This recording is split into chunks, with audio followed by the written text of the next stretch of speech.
कई बार माँ बाप अपने बच्चों के लिए जो है बहुत कुछ करना चाहते हैं, लेकिन उन्हें कई बार ये समझ में नहीं आता कि वो कहाँ से शुरुआत करें। सभी माँ बाप अपने बच्चों को एक अच्छी शिक्षा देना चाहते हैं, एक अच्छा जीवन देना चाहते हैं, और मतलब जितना भी ज़्यादा हो सके वो सब करना चाहते हैं। लेकिन दो चीज़ें बहुत लिमिटेड होती हैं कई बार हमारे पास, है ना। एक पैसा, दूसरा समय। सबके पास 24 घंटे हैं, ठीक है। और माँ बाप चाहे गवर्नमेंट जॉब में हो या फिर प्राइवेट जॉब में हो, दोनों ही कंडीशन में उनके पास एक लिमिटेड पैसा होता है। और पैसा अगर यदि उनके पास इतना है भी कि चलो वो बच्चे को जो चीज़ भी चाहिए वो उसे उसकी पूरी कर दे रहे हैं, तो भी समय तो एक ऐसा संसाधन है जो कि लिमिटेड होता ही होता है। तो अब इस कंडीशन में एक चीज़ समझ में नहीं आती है कई बार लोगों को कि जो भी वो अपने बच्चों को दे रहे हैं, क्या वो उसके लिए वेल्थ क्रिएशन करेगा। तो वो जिनका खुद का बिजनेस है, ठीक है, तो वही एक समय ऐसा आएगा कि जो अभी बिजनेस चला रहा है उसकी जो फिजिकल कंडीशन ऐसी रहेगी कि वो बिजनेस रन करने की हालत में नहीं रहेगा। तो फिर उसके जो भी बच्चे हैं, ठीक है, जो भी उसके नेक्स्ट जनरेशन है, वो उस बिजनेस को संभालेगा, ठीक है। तो वहाँ पर उसको एक बना बनाया बिजनेस मतलब मिल जाता है कई बार, ठीक है। लेकिन जो लोग जॉब में हैं वो इस बारे में भी एक बात सोचें कि यदि आप जॉब में हैं और जब आप अपने बच्चों को मतलब पढ़ा रहे हैं, लिखा रहे हैं, वो सब कर रहे हैं, ठीक है, तो वो अपनी पढ़ाई कंप्लीट करने के बाद जो कुछ भी स्टार्ट करेंगे, चाहे वो बिजनेस स्टार्ट करें या फिर जॉब स्टार्ट करें, दोनों ही केसेस में वो करेंगे तो जीरो से स्टार्ट करेंगे, है ना। तो अब सवाल ये पैदा होता है कि जब तक एक स्टूडेंट 12th क्लास तक पढ़ रहा है या उसके बाद ग्रेजुएशन, अंडर ग्रेजुएशन और पोस्ट ग्रेजुएशन तक की पढ़ाई कर रहा है, यानी कि 22-23 साल तक वो पढ़ाई कर रहा है, ठीक है, तब तक क्या आपने सिर्फ उसे एजुकेशन और स्कूली शिक्षा पर डाल के रखा है? सवाल सबसे बड़ा ये है। और यदि आपने सिर्फ उसको स्कूली शिक्षा पर डाल के रखा है तो स्कूल में, कॉलेज में जो भी उसे बताया जा रहा है, जो भी उसे असाइनमेंट दिए जा रहे हैं, जो भी उसे किताबी नॉलेज दी जा रही है, क्या वो उसके पर्सनैलिटी डेवलपमेंट में उसकी हेल्प कर रहा है? क्या वो उसको अंदर से ग्रो कर रहा है? क्या वो उसके अंदर से झिझक निकाल रहा है? क्या वो उसको अंदर से ये सिखा रहा है कि पेशेंस कैसे रखा जाता है, धैर्य कैसे रखा जाता है? क्या वो उसको एक लंबे समय तक एक चीज़ पे काम करने के लिए प्रेरित कर रहा है? क्या वो उसको ये सिखा रहा है कि एक लंबे समय तक एक चीज़ पे टिक कर काम कैसे किया जाता है? क्योंकि स्कूल कॉलेज में तो कंपटीशन ज़्यादा सिखाया जाता है ना, उसमें तो ये सिखाया नहीं जाता कि तुम्हें एक जगह एक चीज़ में कैसे टिकना है। उसमें तो कंपटीशन जो सिखाया जाता है कि तुम्हें इससे भी आगे निकलना है, उससे भी आगे निकलना है। तो क्या ये सारी चीज़ें और दूसरी चीज़ें जो लाइफ में रिलेशनशिप को मेंटेन करने के लिए, लोगों का ट्रस्ट बिल्डअप करने के लिए जो चीज़ें ज़रूरी होती हैं आंतरिक तौर पर, क्या वो सारी चीज़ें सिखाई जा रही हैं? कभी आप ये सोच के देखिएगा। जबकि हर माँ बाप अपने बच्चों के लिए ये चीज़ करना चाहते हैं कि उनके अंदर ये चीज़ एक पैदा हो कि जब वो किसी से बात करें तो उन सामने वाले के अंदर एक ट्रस्टवर्थीनेस जो है पैदा हो, एक विश्वास पैदा हो, और उनका बच्चा जो है एक चीज़ को समझे और उस पर टिक कर काम करे।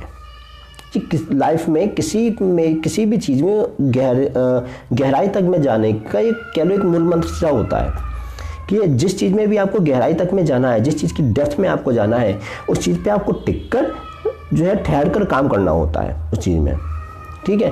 लेकिन क्या ये चीज़ हमें कॉलेज में सिखाई जाती है? अपने स्कूल टाइम पे हमें सिखाई जाती है? नहीं सिखाई जाती। और ऐसी बहुत सारी चीज़ें हैं जो इंसान को नहीं सिखाई जाती क्योंकि स्कूल और कॉलेज वालों को ये लगता है कि ये तो हमारे सिलेबस में है नहीं ना, और जब ये हमारे सिलेबस में नहीं तो हमने सिखाएं क्यों भाई? इसके लिए हमें एक अलग से बंदा रखना पड़ेगा, उसको हमें अलग से जो है सैलरी देनी पड़ेगी। इसके लिए स्कूल और कॉलेज आपका जो ट्रेडिशनल एजुकेशन सिस्टम है वो आपको सिखाता नहीं है। अब वहाँ जी कंडीशन फंस जाती है कि अब क्या करें। और यही एक कारण है, एक बहुत बड़ा कारण है कि कई बार टॉप करने वाला बंदा भी, स्कूल कॉलेज में जो टॉप करने वाला बंदा भी होता है, वो लाइफ में औसत रह जाता है, और औसत वाला बंदा कई बार लाइफ में बहुत आगे निकल जाता है। ये जो कॉन्ट्रडिक्शन देखने को मिलता है ना, इसके पीछे एक कारण ये भी है। तो अब करें क्या, इसका सॉल्यूशन क्या है? सॉल्यूशन ये है, और जो लोग स्पेशली जिनके माँ बाप जॉब में है, चाहे वो प्राइवेट जॉब में हो चाहे वो गवर्नमेंट जॉब में, दोनों के लिए बोल रहा हूं मैं, जब आपका बच्चा जो है अपनी स्कूल लाइफ में ही है, तो उसको अलग अलग एसोसिएशन से, अब वो एसोसिएशन आपको करनी पड़ेगी, माँ बाप को करनी पड़ेगी, क्योंकि बच्चे के पास उस समय ना तो इतनी समझ होती है कई बार, और ना ही उसके पास पैसा होता है, ठीक है, और ना ही उसके पास इतना समय होता है कि वो खुद से ये डिसाइड कर सके कि मुझे इस एसोसिएशन में जाना है, इस ऑर्गेनाइजेशन, इस संस्था के साथ मुझे जो है जुड़ना है, ठीक है।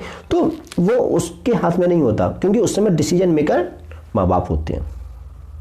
तो माँ बाप को ये चाहिए कि उस समय उसको किसी भी ऐसी संस्था से, जो इन सब, जहाँ पे सारी चीज़ें उसको इंडिपेंडेंट तौर पर, स्वतंत्र तौर पर जो है सीखने को मिल जाए।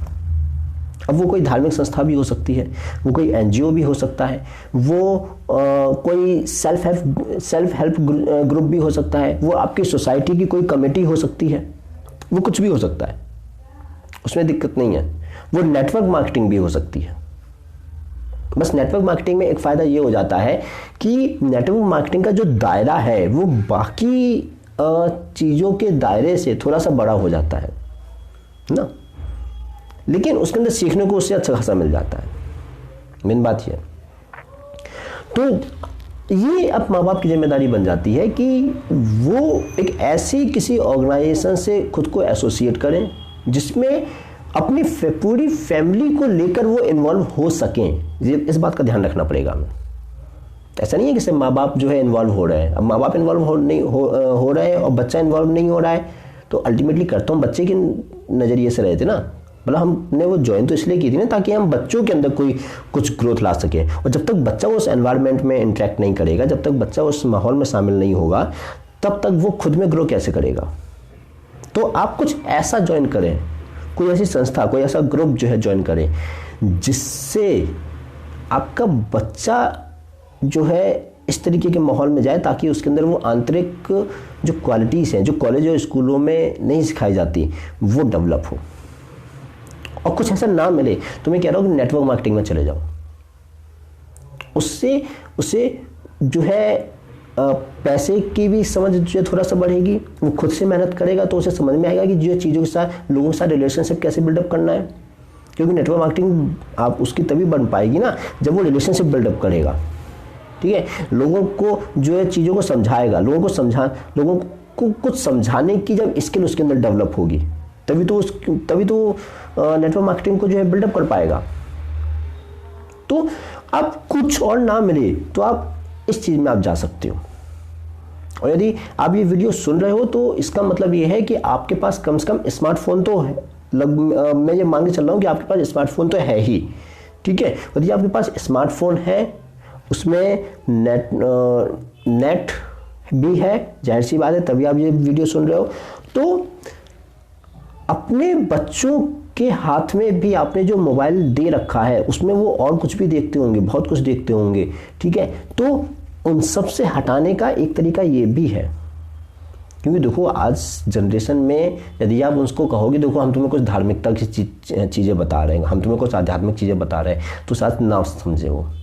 क्योंकि लोगों को हर चीज़ में एक तो तर्क चाहिए, दूसरी हर चीज़ में जल्दी चाहिए, तीसरी चीज़ क्या है कि हर चीज़ में उन्हें चैलेंज चाहिए, और चैलेंज भी ऐसा चाहिए जिसमें उन्हें एक्सटर्नल तौर पर लोगों के साथ कम्युनिकेट करने का मौका चाहिए, ठीक है। अध्यात्म सिखाता है हमें खुद से मिलना, अध्यात्म यानी कि अपने आप से ज़्यादा मिलो, ठीक है, अपने अंदर गहरे उतरते चले जाओ, तो वहाँ उन्हें कॉम्पिटिशन नहीं मिलेगा। अध्यात्म में कॉम्पिटिशन पूरी तरीके से कट जाता है, क्योंकि अगर वो आध्यात्म के क्षेत्र से खुद को तराशने के लिए जाएंगे तो उनके अंदर कंपटीशन नहीं रहेगा, वो कंपटीशन पूरी तरीके से काट देता है अध्यात्म। लेकिन उनका डेवलपमेंट जो स्कूल और कॉलेज में हो चुका होता है, वो हो चुका होता है कंपटीशन को ध्यान में रखते हुए। अब आप बात को समझिएगा, यहाँ पे दोनों में विरोधाभास हो जाता है कि अध्यात्म ये सिखाता है कि पूरे कंपटीशन को ही काट दो, हटाओ, कंपटीशन जैसी कोई चीज़ ही नहीं है हमारे पास, कोई कंसेप्ट ही नहीं है कंपटीशन जैसा।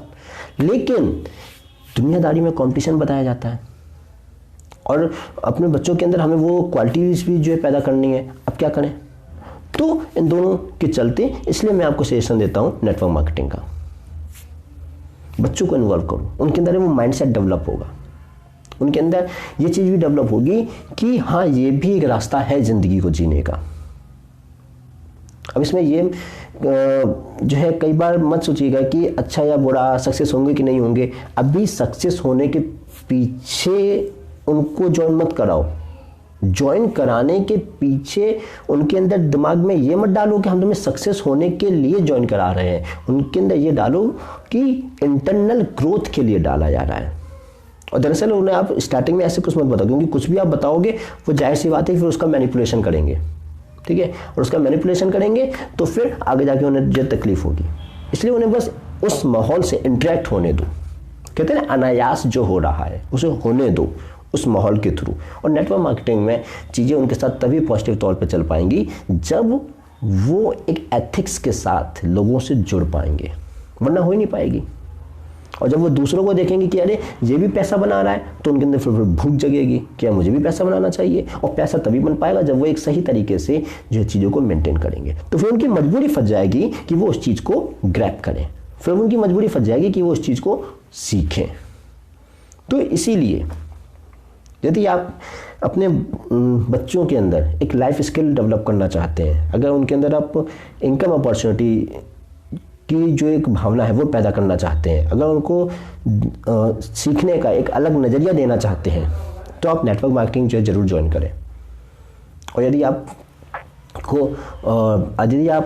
नेटवर्क मार्केटिंग जो है ज्वाइन करना चाह रहे हैं तो आप मेरे साथ भी जो है जुड़ सकते हैं। मेरा नंबर आपके सामने जो है डिस्प्ले हो रहा है, आप इस पर कॉल कीजिएगा और उसके बाद फिर हम जो है आपस में बैठ के जो है ऑनलाइन या फिजिकली जैसे भी टाइमिंग एंड प्लेसेस के हिसाब से जो सेटिंग बैठेगी उसके हिसाब से फिर हम बात कर सकते हैं।